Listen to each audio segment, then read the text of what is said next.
My wife cheated with our neighbor, then 3 months later, just after I signed over $200, $0 in my inheritance and our house's second mortgage into her name. She ran off with a man 20 years younger, and now she's trying to claim half of everything in court. You know that feeling when everything seems fine on the surface, but deep down, you just know something off. That's exactly how I felt for months with Lisa. We'd been married for about 10 years, and honestly, I thought we had a good thing going. She was the kind of woman who always looked perfect. Designer clothes, perfectly done hair, that snarky smile that she threw around like it was her birthright. But over the last year, I started noticing little things. She'd be more secretive about her phone, always taking calls in another room, deleting texts like her life depended on it. She'd come home late more often, claiming it was work or some girl's night out, but I could see right through her. It started with small things: missing jewelry, cash missing from the wallet, a sudden obsession with her appearance. I'd ask her about it, and she'd brush me off with some bitchy remark or a fake laugh, telling me I was being paranoid. Then she started going out with her friends more often, always with some excuse. I didn't want to admit it at first, but I felt the distance growing. It's like she was trying to push me away without actually saying it. One night, I decided to follow her. I knew it was petty, but I had to know what was really going on. She left after dinner, saying she was meeting her friend Sarah for drinks. I followed her car to a small, out-of-the-way motel just a few miles from our house. I saw her go inside with a guy I didn't recognize, young, about 20 years old, probably a college kid or something. My stomach dropped. I watched for a while, unable to move, feeling like I'd been punched in the gut. She was laughing, kissing him, touching his face like he was the only thing that mattered. I felt rage, betrayal, and this crushing sense of failure all at once. I went home that night, heart pounding. I knew I'd caught her. The way she looked at him, the way she touched him, it was obvious. I didn't confront her. Right away, I needed to think. But I couldn't shake the feeling that my marriage was over. I felt like a fool. For months, I'd been giving her everything: our house, my inheritance, even a second mortgage on our home to her name, and she was out there screwing some kid. It was so humiliating, so infuriating. I kept telling myself I was overreacting, but deep down, I knew this was just the beginning of something much worse. Then came the day I decided to get serious. I started digging into her phone, her emails, anything I could find. I found texts, photos, even some explicit messages between her and the guy from that motel.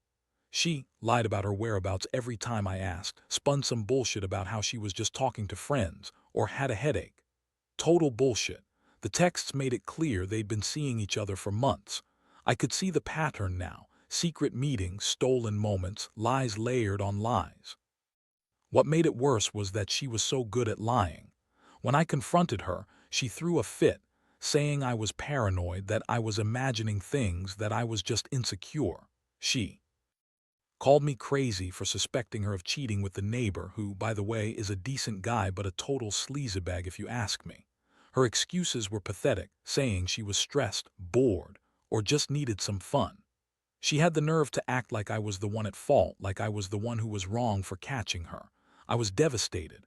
I'd always thought we had a good life, that we were solid. But now I saw the cracks. I felt humiliated, angry, and completely lost. How could she do this? After everything I gave her, my inheritance, the house, my trust. I'd worked so hard for that money, sacrificed so much, and she just threw it away on some young guy. It was like she was trying to burn everything down just to get her kicks. That night I sat alone in the dark, staring at the walls I'd decorated for her, feeling like I'd been punched repeatedly in the chest. The betrayal hit me so hard I could barely breathe. I had to decide what to do next. Part of me wanted to storm into her office, tear her apart, and make her regret every lie. But I knew that wouldn't fix anything. I had to think smarter, I had to plan, because I wasn't just going to let her walk away with everything: my money, my house, my life, without a fight. After I found out about her affair, everything changed. I mean, I knew she'd been lying, sneaking around, but seeing her with that kid, seeing her touch him, kiss him, made everything hit home. It wasn't just about the betrayal anymore. It was about how much she'd taken from me, how she'd lied about everything, and how she was planning to keep the lie going if I hadn't caught her. I felt like I'd been punched in the stomach, but worse, I felt this simmering rage building inside me. I started to realize that confronting her right then and there wouldn't do me any good. She'd already lied her way out of every situation, spun stories, and I could tell she was a master at manipulation. No, I needed to be smart about this. I knew I had to gather evidence, understand her moves, and come up with a strategy. That's what I did next. I started digging into her phone, her emails, her social media. I wanted to see how deep this rabbit hole went. What I found was worse than I expected. She'd been exchanging explicit messages with the kid for months, sometimes even more than once a day. There were photos, flirtatious texts, plans to meet up again. She'd been lying to me constantly, convincing me she was at work or out with friends while she was with him. The worst part, she'd been so convincing I almost believed her when she said I was overreacting, that I was just insecure. Yeah, right, I felt sick. I'd given her everything, my inheritance, our house, my trust. I'd worked hard to build a future, and she was out there blowing it all on some young guy. The anger boiled inside me. I started to think about what I could do. I wasn't just going to sit around and get played. No way. I had to do something to protect myself and what I had left. The first thing I did was talk to a lawyer. I wanted to know my rights, what I was entitled to, what I could do to stop her from taking even more. The lawyer told me I had a strong case for divorce, especially with the evidence I'd collected.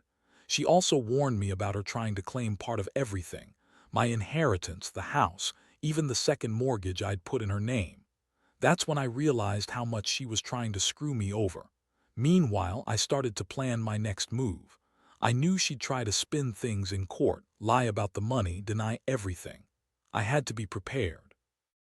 I also started to think about how she'd react if she found out I knew the extent of her lies.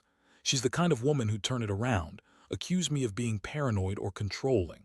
That's why I kept quiet for a while, gathering more evidence, making sure I had all my bases covered. One night, I decided to confront her again, but this time I was ready. I sat her down calmly and laid out everything I'd found. I told her I knew about the affair, about the texts and the photos. Her reaction was classic. She got defensive, started lying, saying I was crazy, that she was just talking to someone for fun, that I was overreacting. But I had enough.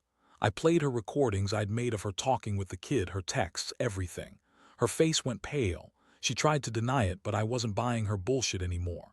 She looked at me with that bitchy smirk and said, "You're overreacting, you're just jealous. This doesn't change anything." Yeah, right. I knew her game now. She'd been lying for months, and now she was trying to spin it so I'd feel guilty or crazy, but I wasn't falling for it. I told her she'd better pack her bags because I was done. I told her I was filing for divorce and that I'd fight her in court for everything she was trying to take. That moment, I felt a strange mix of relief and anger. Relief because I finally had proof, and anger because I'd let her get away with so much for so long. I realized she'd been manipulating me, lying straight to my face while secretly planning her escape. I didn't want her to walk away with a dime more than she was entitled to, especially after everything she'd done. Over the next few days, I kept my distance. I knew she'd try to spin her stories, so I stayed calm, gathered more documents, bank statements, everything that proved I was the one who had built our life. I knew she'd try to claim she was the victim, that I was controlling or paranoid, but I wasn't going to let her do that. I had the evidence, and I was ready for the court battle if it came to that. Honestly, it's been a roller coaster. I feel betrayed, humiliated, furious, and exhausted, but I also feel a strange sense of clarity. I finally see her for who she really is, selfish, manipulative, and utterly unfaithful. I've been blind for so long trying to hold everything together, but now I know the truth. The question is, what do I do next?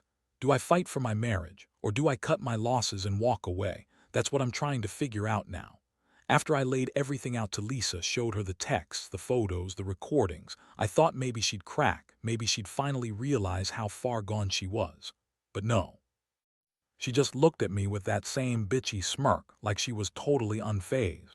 She kept insisting she was just having fun, that I was overreacting, and that I was crazy for even bringing this up. It was infuriating. She spun her usual lies, trying to make me feel guilty like I was the one causing all the chaos. I knew I had to be smarter. I decided to start playing her game. I told her I'd lawyered up, that I was serious about divorce, and that I was going to fight to keep everything I earned, everything I worked for. That made her panic a little, but she still kept up her act. She threw out some more lies about how I was controlling, how she needed freedom, how she didn't want to be trapped in a marriage with someone so paranoid. Honestly, I was beyond caring about her excuses at that point. I was just trying to protect myself. A few days later, I got a call from my lawyer. She confirmed that I had a solid case for divorce, especially with the evidence I provided. But here's the thing, the real fight wasn't just about ending the marriage. It was about protecting my assets. After I signed over a chunk of my inheritance, more than $200, $0, and put the house's second mortgage into Lisa's name, I thought I was securing her future. Turns out, she was planning to run off with some younger guy and then try to claim half of everything in court. That's when I realized she was a master manipulator, and I was just a pawn in her game. The lawyer advised me to be prepared for her to try and spin things in court. She'd say I was a controlling husband, that I'd been abusive or neglectful, stuff like that. I knew Lisa well enough to know she'd twist the story any way she could. That's why I started documenting everything: conversations, bank transactions, her whereabouts, her lies. I even installed a few discreet cameras around the house. I wasn't about to let her manipulate the court or me. Meanwhile, Lisa kept up her act. She'd come home pretending everything was fine, but I could see the cracks.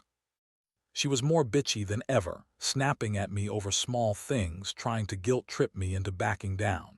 She even accused me of trying to control her, which was laughable, considering I was the one who'd been betrayed. The more she acted like she was the victim, the more I saw through her.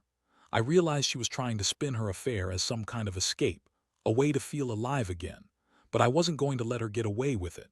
One night I decided to confront her again with everything I had. I sat her down and told her I knew about her plans, her affair, everything. I played her the recordings, showed her the texts, pointed out how she'd been lying from the start. She started yelling, calling me crazy, paranoid, and possessive.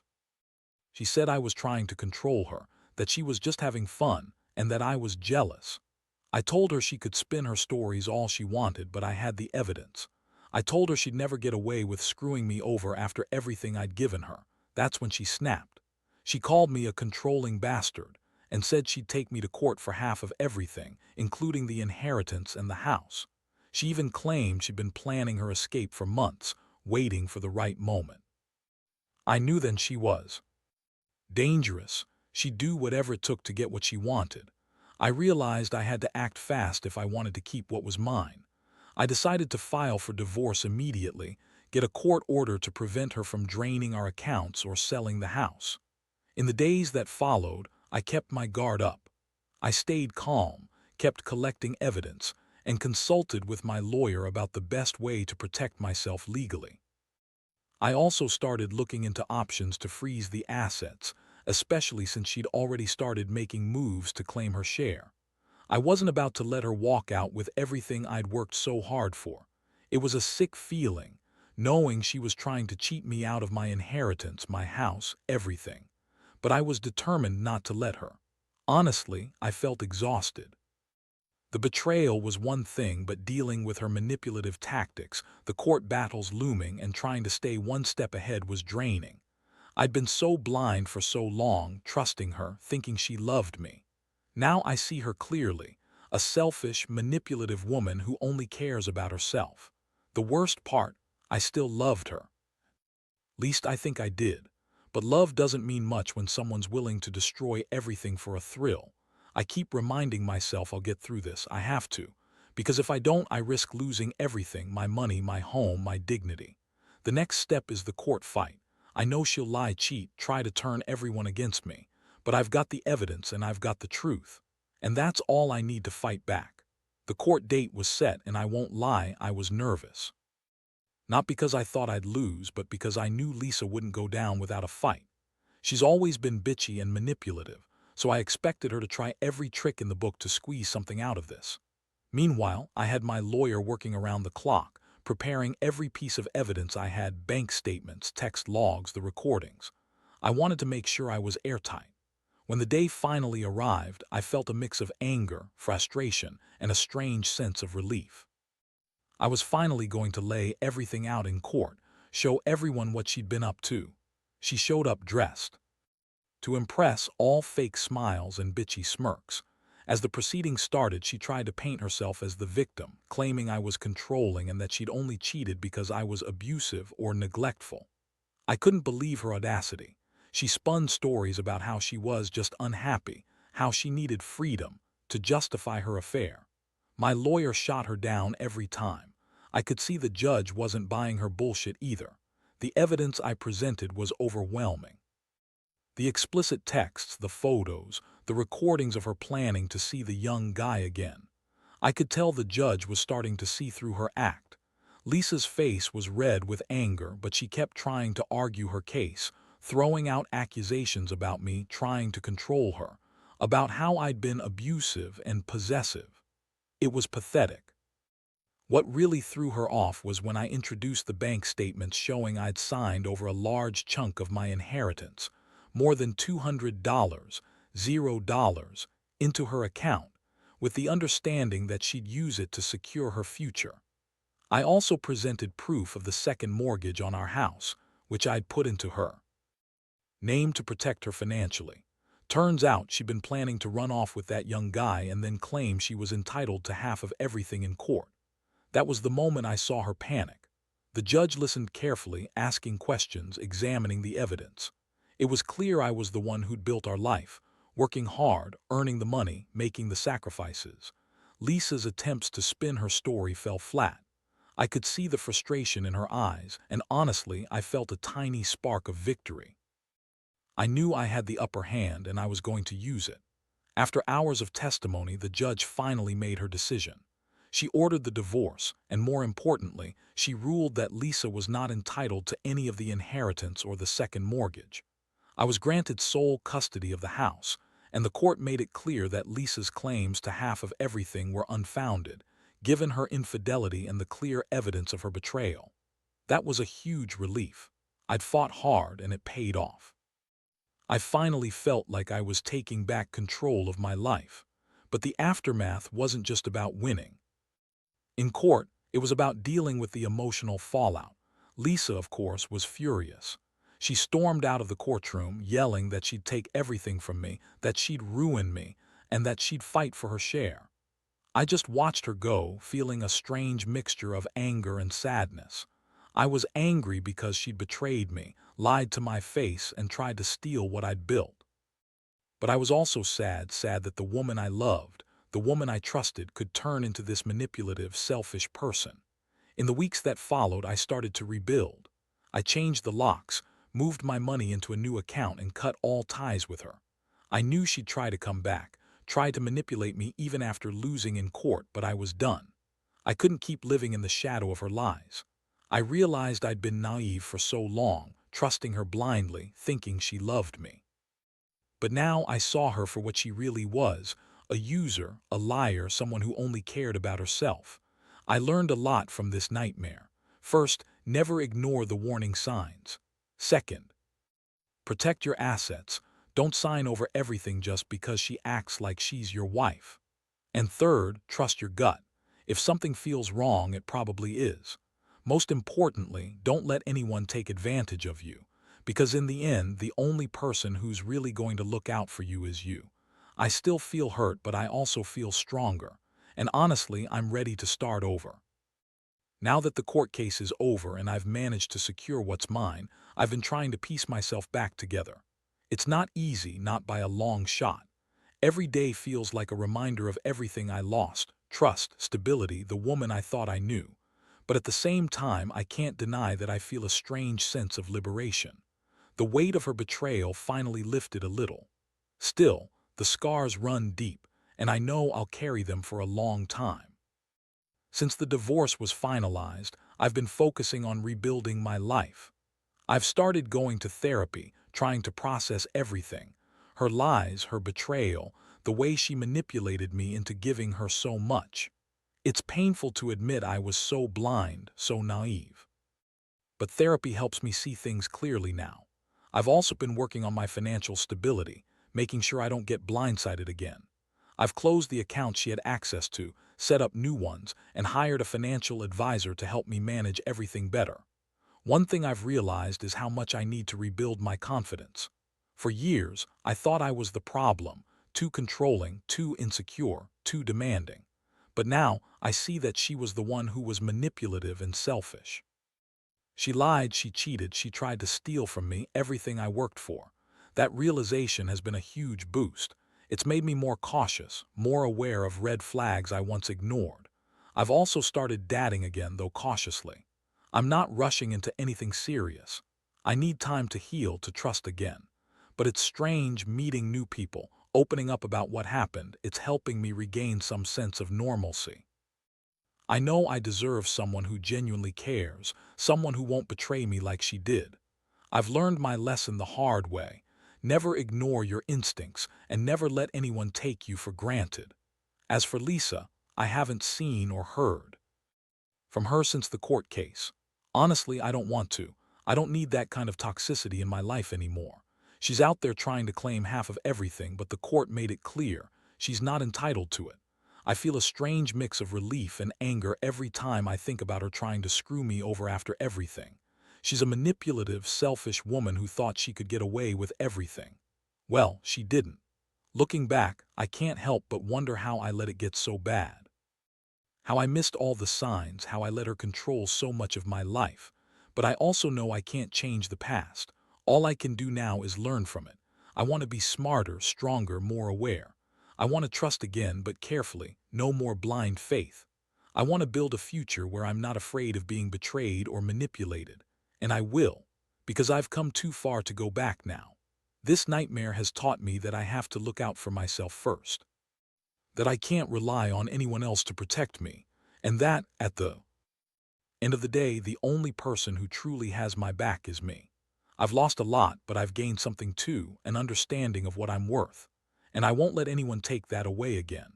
I guess what I want to say to anyone reading this is, trust your instincts, protect your assets, and never settle for less than honesty and loyalty. Because once you lose that, everything else crumbles. I'm still healing, still trying to find my footing, but I know I'll come out stronger on the other side. And honestly, I can't wait to start living for myself again. Looking back now, I realize how much I was blinded by love, or maybe just hope, that things would somehow work out. I kept telling myself she'd change, that maybe her cheating was just a mistake, a moment of weakness. But the truth is, her actions proved otherwise. She wasn't just having an affair, she was actively planning to take everything I had built, and she did it with that sneering, bitchy attitude like she was entitled to everything. It's hard to admit, but I was naive for so long, trusting her blindly. Getting through the court case was the hardest thing I've ever done. Watching her lie, spin her stories, act like the victim, it was exhausting, but I kept reminding myself that I had the truth on my side. The evidence I collected was undeniable, that and the fact that I'd worked my ass off to create a life that she tried to destroy. When the judge finally ruled in my favor, a huge weight lifted off my shoulders. It wasn't just about winning the legal battle, it was about reclaiming my dignity. Now I'm in a different place. I've moved out of the house, cut all ties with her, and started rebuilding my life from scratch. It's still a work in progress, and I won't pretend it's easy. There are days when I feel the sting of betrayal so sharply I think I'll never get over it. But I've also learned a lot about trust, about myself, about what I deserve. I refuse to let her steal any more of my peace or happiness. I've grown a thick skin now. I know that some people are just selfish and manipulative, and I can't fix them. The best thing I can do is focus on myself, my health, my finances, my future. I've started saving again, investing in myself, and even dating cautiously. I don't trust easily anymore, but I'm learning to trust my instincts. Most of all, I've stopped blaming myself.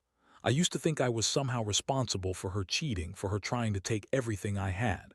But I realize now that I was just a good man who gave too much, trusted too much, and got taken for a ride. That's not my fault. It's hers. And I won't let her or anyone else make me feel guilty for walking away from toxicity. This whole experience has been a brutal lesson in what real loyalty and honesty mean and what they don't. I'll never forget what happened, but I refuse to let it define me. Instead, I choose to see it as a wake-up call, a painful but necessary lesson that I won't repeat. I deserve better. I know that now. So to anyone out there who's going through something similar, trust your gut, protect your assets, and don't be afraid to walk away if someone shows you their true colors. Love is supposed to lift you up, not tear you down. I've finally learned that the hard way. Now I'm just focusing on healing, moving forward, and building a life where I'm in control. And honestly, I can't wait to see what the future holds.